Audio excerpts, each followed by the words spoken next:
Türkiye and Libya have signed a series of preliminary deals that include the potential exploration of hydrocarbons in Libya's territorial waters.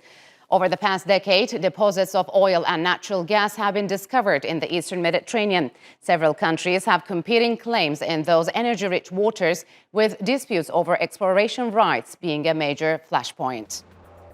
Turkey's Foreign Minister Mevlut Cavusoglu signed the memorandum of understanding with his Libyan counterpart Najla Mangoush in Tripoli. Cavusoglu said the exploration of hydrocarbons will take place on Libyan soil and territorial waters involving companies from both countries. He also emphasized that the deal was between two sovereign states and that third countries had no right to interfere. Libya's foreign minister from the Tripoli-based Government of National Unity said the deal was crucial amid the global energy crisis. Libya, which is split between rival governments based in the east and west, has been trying to hold national elections to unify the country. But frequent clashes and fears of a return to a civil war have dashed hopes of a peaceful vote. And to discuss how significant this deal could be, I'm joined by Umberto Profazio. He is a research fellow at the International Institute for Strategic Studies in London, and by Ufuk Necat Taşçı. He is a political analyst and a PhD candidate at Istanbul Medeniyet University who specializes on Libya. He joins me now from Kayseri. A warm welcome to you both, and thanks for joining me on Straight Talk. So, Umberto, the agreements came 3 years after the two countries signed maritime border deals. Is there any significance of the timing, and what do you make of those? I think the timing is particularly significant, not because of the 3 years that have passed since the 2019 Memorandum of Understanding, but because of the current conjuncture. I think that the fact that there has been a transition of power in Italy is particularly important, since the fact that we are having in Italy probably a government led by a far-right movement, which has already expressed its antipathy for Turkey. So I think the timing is important, also because of the recent change of the operational command of the Operation Irini, the EUNAVFOR Med in the Mediterranean, from an Italian admiral to an officer of the Greek Navy. Mm-hmm. So, Ufuk, did this agreement come to you as a surprise, and for how long you think it was in the making?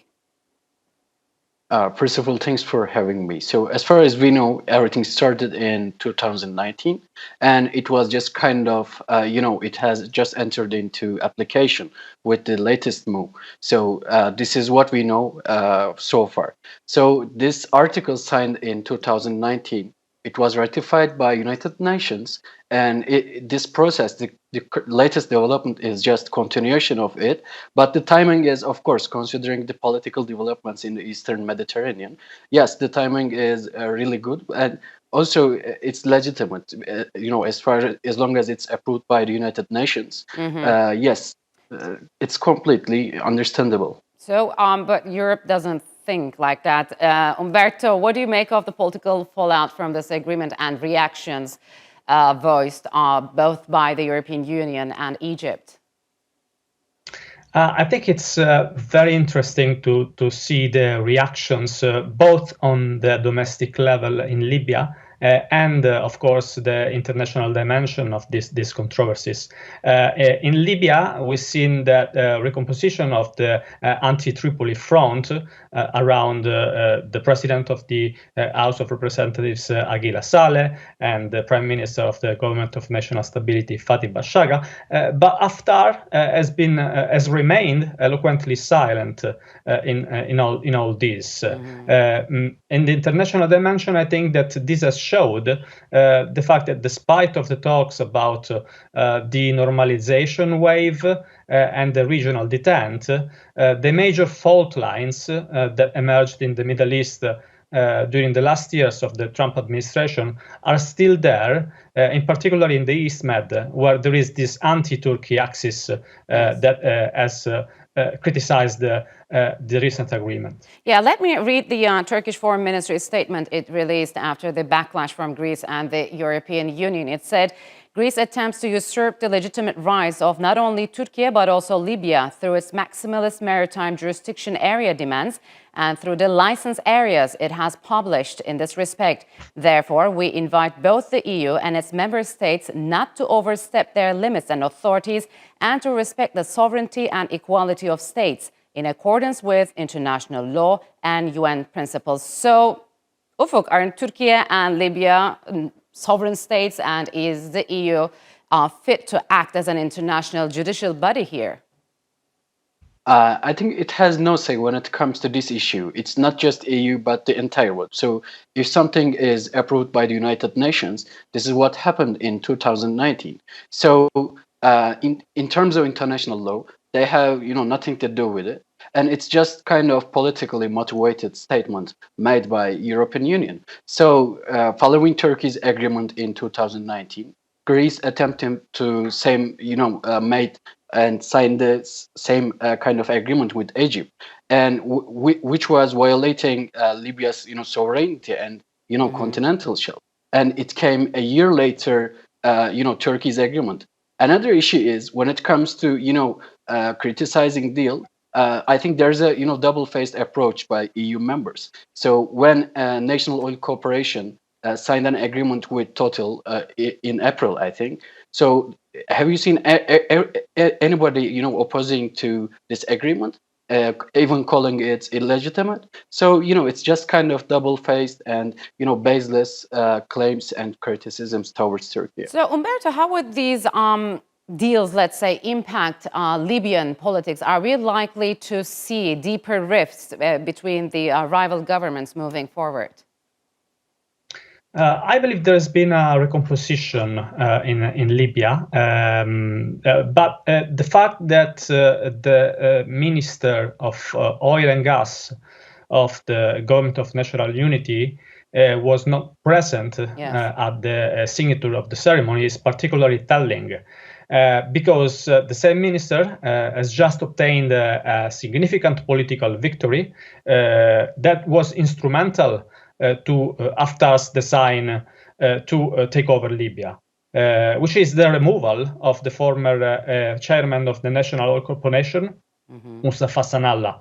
And the fact that Sanalla has been replaced by a close associate of Haftar, and which is also close to the foreign policy circle in the United Arab Emirates, is particularly telling. And I think the timing of this memorandum of understanding will tell us more in the coming days.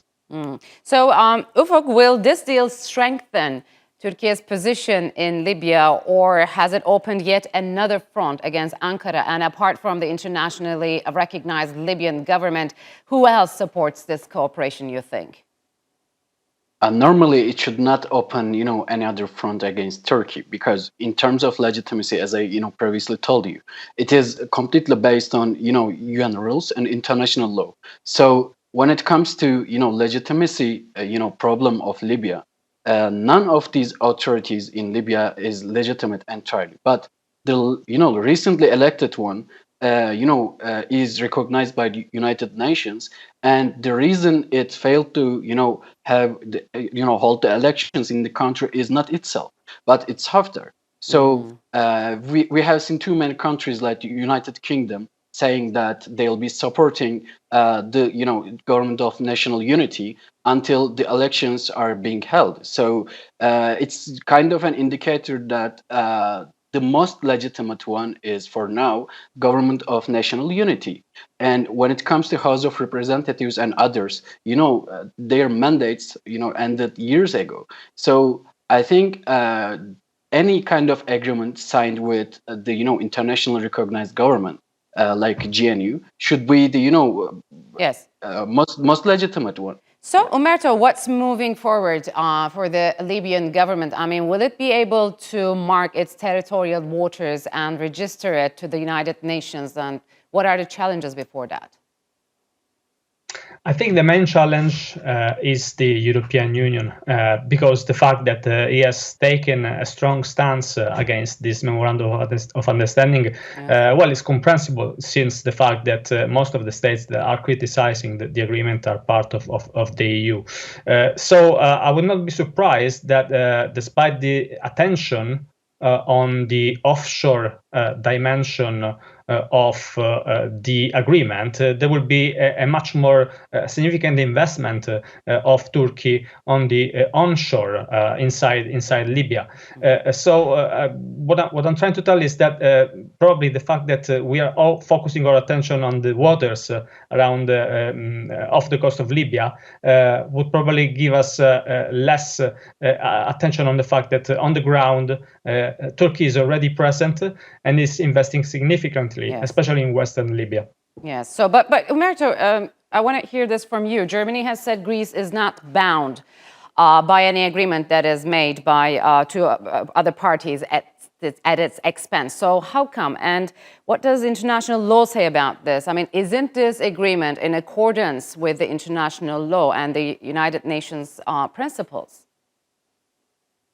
Well, I think that it depends on from which capital you're seeing the agreement. I'm not a jurist. I analyze the political developments, and I think that what is happening right now is a conflict between different countries who are trying to take advantage of the instability in Libya.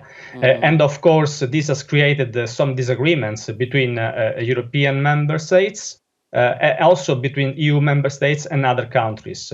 What is important to analyze is the fact that this could be a risk for the entire region, since it could prevent any reconciliation agreement between different countries. All right, gentlemen. Unfortunately, we're out of time. Thank you very much for joining me on Straight Talk.